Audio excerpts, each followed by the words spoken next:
I now welcome Mr. Glen Buckley via video conference. For the Hansard record, could you please give your name and the capacity in which you appear today? Hello there, my name's Glen Buckley. I'm appearing in the capacity as a private individual and somebody that's spent 25 years working in the aviation industry. Thank you, and I invite you to make a brief opening statement before the committee asks questions. Do you wish to make an opening statement? Yes, I'd like to take advantage of that, thank you. Please go ahead. Okay.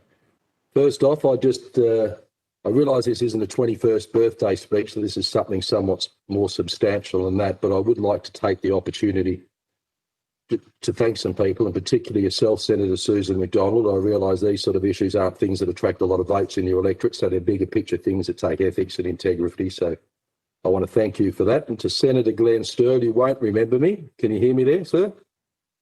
Okay, I don't think you remember me, but I came into your office about 2 years ago with another aviation gentleman, and you spent a lot of time taking me around Parliament and spending a lot of time with me. And you may recall I came home, I had a very, very inspirational day, so I have a lot of trust and confidence in you. I've met you, so I thank you for being on board today. Thank you. I just want to thank this, but I really thank a couple of public forums, P. Prune, Auntie Prue, a couple of organisations that are behind me.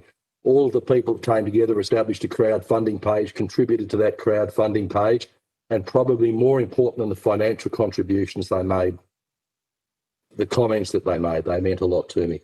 And all my friends, just everybody in the general aviation industry that stood up to get behind me. As you may be aware, I've got a forum going that's had close to 700,000 views, 1,500 comments, and the support's been exceptional. And I'd also want to apologise. I want to actually apologise to all of the people that have been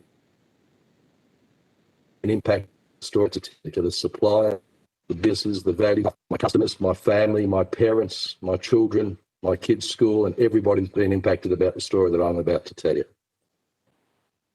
Everything I say today is absolutely truthful, okay? And I can support everything I say in writing. This is the truth. This is about intent. If you ask me a question, I'll answer in the intent that you want me to answer. I won't try and cover anything up, and I'll be truthful. I understand that this privilege afforded to me today gives me access to parliamentary privilege, and I'm somewhat protected from the comments that I say. I don't want that protection. I want to send a very clear message to Mr. Carmody, the CEO of CASA. I am waiving my right to any sort of parliamentary privilege to give my story the credibility that it deserves. You are welcome to initiate any legal action against me at the conclusion of this. Mr. Buckley, you don't need to go down that path. This is a Senate inquiry. Just leave it as it is and you continue with your evidence. Thank you. Okay. All right. While I appreciate the diversity, this is a prepared statement, I want to say it's fairly brief. While I appreciate the diversity of the experience before me, I cannot reasonably expect you to be subject matter experts on flight training and aviation safety matters. Irrespective of that, you will have an appreciation of the importance of a productive relationship between the regulator and the industry that it is regulating, be that aviation or trucking or any other industry. A relationship of mutual respect, trust and good intention will irrefutably enhance good safety outcomes. If the culture of Australia's National Aviation Safety Regulator, CASA, could be demonstrated to be unsafe, that it did not act in good faith, did not follow clearly stipulated procedures, denied individuals their rights under administrative law, procedural fairness and natural justice. If it could be proven that CASA had done this to many individuals and small business owners within Australia, not just me, if it could be proven that those actions were unlawful and couldn't be justified on the basis of any desired safety outcome, if it could be proven that those actions cost businesses and jobs, if it could be proven that CASA acted vindictively and vexatiously, then you would be compelled to act, as you will be. And I'm calling on both of you at the end of this. Before I proceed, I want to be perfectly clear, and Mr. Carmody will present before you shortly, and I put the question to him. Clearly outline any safety case for the action that you took against me, clearly outline any regulatory breaches. I'll talk to you about the business of what AFTA was. CASA introduced a regulatory change called Part 61, Part 141 and Part 142. It came in a decade behind schedule, hundreds of millions of dollars over budget, and was uniformly rejected by the industry, and CASA themselves will admit the failure of it. What it did was it massively increased the cost of running a flying school. The regulatory burden was very, very high. In fact, the regulations meant all flying schools in Australia had to close down in 3 years unless they complied with the regulations.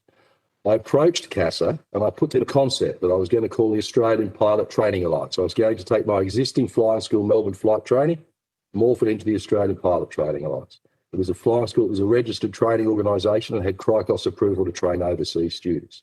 In conjunction with 10 CASA personnel, over 2 years, at an investment by me of many hundreds of thousands of dollars, I built APTA. It was fully approved by CASA. CASA recommended members to join APTA. The best analogy I can give is that APTA is probably somewhat like IGA's to the supermarket industry. I took all the powerful approvals that I had in my school of 10 years and I took those approvals, put them up the top, and it provided the opportunity for 10 schools to join underneath. I had full accountability for the entire operation. As I say, CASA helped me design it. They approved bases to operate under it, and that business operated. Then on the 23rd of October 2018, with absolutely no warning at all, not on the basis of any regulatory breaches, not on the basis of safety, Mr. Jonathan Alec, the Executive Manager of Legal, International and Regulatory Affairs at CASA, had a change of mind. He'll be appearing before you shortly. Ask him what the regulatory support of what he did to me was. There is nothing. He has no rules. The Civil Aviation Act itself requires CASA, one of the functions of CASA, is to provide clear and concise aviation safety standards. I expect Mr. Jonathan Alec before you shortly to be able to show you the rules that were broken. There were none. Their conduct was vindictive and vexatious. I just want to talk briefly about, I'm jumping around a little bit here, but I just want to talk about what APTA did for flying schools in regional areas of Victoria. The cost of running a flying school has gone through the roof. I felt it in my own flying school. So this solution was designed, consider an aero club. It's made up of the local insurance broker and the local farmer, shop owners, and local people come together in a rural aero club to enjoy flying together. It's an important part of these communities. These aero clubs can't keep up with the CASA legislative compliance, the constant changes, the restrictions. It's too burdensome for them. They want to be running aero clubs and having competition days and flyaways and getting around to the bar at night time and having a chat.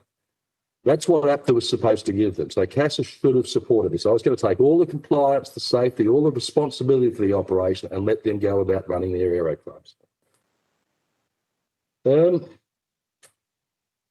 APTA was very well intentioned. It was a very, very big investment. And ultimately, it's cost me my house. The investment was so big. For the first time, CASA will, Mr. Carmody will get up later on and he will say, CASA has to assure themselves of good governance.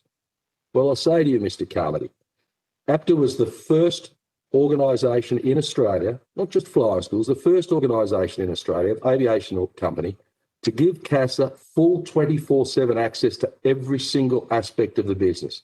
The staff training, the students' files, the flight and duty, predictive maintenance, communications between the staff. They had access to the whole system. The system was designed with a management structure of schools that do 10 times the volume of flight. It was a registered training organisation subjected to frequent audits. So it was a very, very high calibre organisation, a big investment with industry-leading personnel. Now, what did CASA do to me? Okay, before I start this, I want to talk about a gentleman called Bruce Rhodes briefly, very briefly. I'm not sure if you're familiar with him. Bruce Rhodes was a gentleman whose company was involved in an aviation accident. Unfortunately, he fought diligently to protect his name and his reputation, as I am, and unfortunately he acquired cancer. And he went to his grave before he had the chance to clear his name. And I apologise to his family if this brings them any discomfort because I haven't had the opportunity to seek their approval to tell you this story. But the ABC, the 7:30 report, did an investigation into the conduct of the CASA personnel. So he went to his grave not being able to defend himself. I don't know about the decisions you made in the aeroplane on the day. I wasn't there. It's not up to me to judge. You fly yourself, Senator Susan McDonald. Constant decision making. So I can't judge his decisions. To me, they seem to be decisions possibly somewhat similar to what I would have made.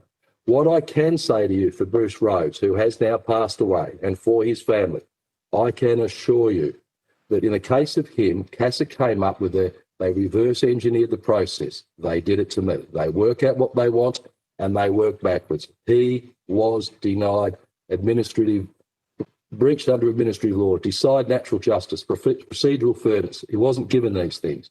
He went to his grave with his reputation in tatters, and I'm not letting it happen to me. So what did CASA do to me? Okay, to simplify this story, we don't have a lot of time, I appreciate. CASA did 3 things to me. The first stage they did overnight, for no reason at all, changed their opinion, came in and placed my entire business on 7 days' notice of operations. That's classified as a cancellation, variation, or a suspension of their operating certificate. They have very strict procedures and protocols that they need to follow to take such substantive action. Bear in mind, this is not on safety ground. They're complete reverse. They denied me my privileges under administrative law, and they put restrictions on my ability to trade for a staggering 8 months. I couldn't take revenue. We've just been through this with coronavirus. We know what it does to businesses.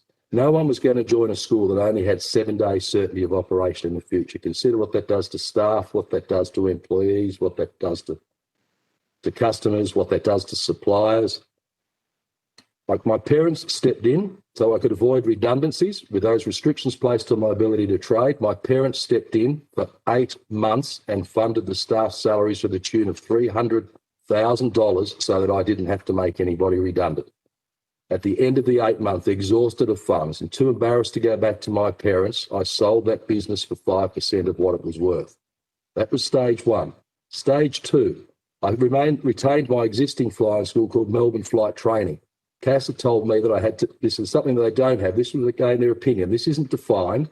I came up with something called direct operational control, and they required me to transfer my flying school, my staff, students, resources, and financial control. There's no basis in this administrative law, over to the new owners of APTA that I sold the business for. That left me with the debts and leases on photocopying equipment, et cetera, with no revenue. I then, in the 3rd stage, obtained employment in the industry and continued to defend my reputation on PPRU and anti-PRU until CASA sent a letter to my employer saying that my position was untenable based on comments that I was making publicly. I was terminated that day. I spent 8 months unemployed, dealing with a very depressive state, and have recently returned to the workforce outside of the aviation industry. Now, is there any questions at this stage? Are you happy for me to continue? I think keep going, and there will be questions at the end. Okay, thank you very much. I will keep going. I'm going to read from a written statement here. Okay. I just want to talk about, I'm going to briefly just go into the impact of what the CASA action has done to me, just to make it so it's very clear. I've lost my home, I've lost my business, I've lost my job, I've lost my reputation. My parents have lost $300,000 supporting staff salaries. My daughter's education at university, in a remote university, has been impacted. My son, who is doing his VCE, I am unable to pay his school fees. The school has had me declared bankrupt, and that will be activated in February.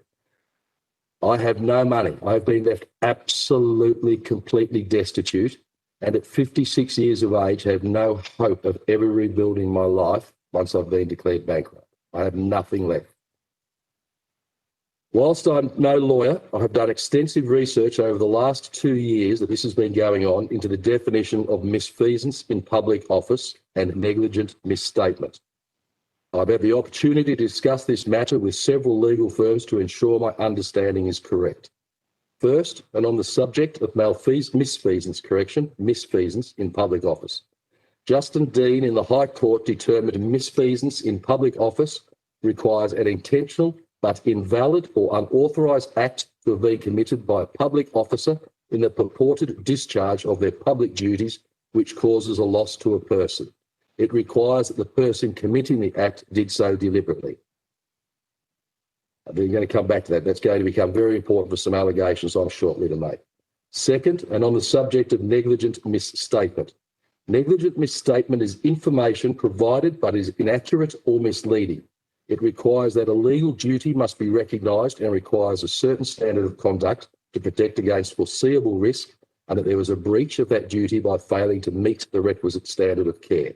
That the party receiving that advice has suffered material injury as a result of that breach.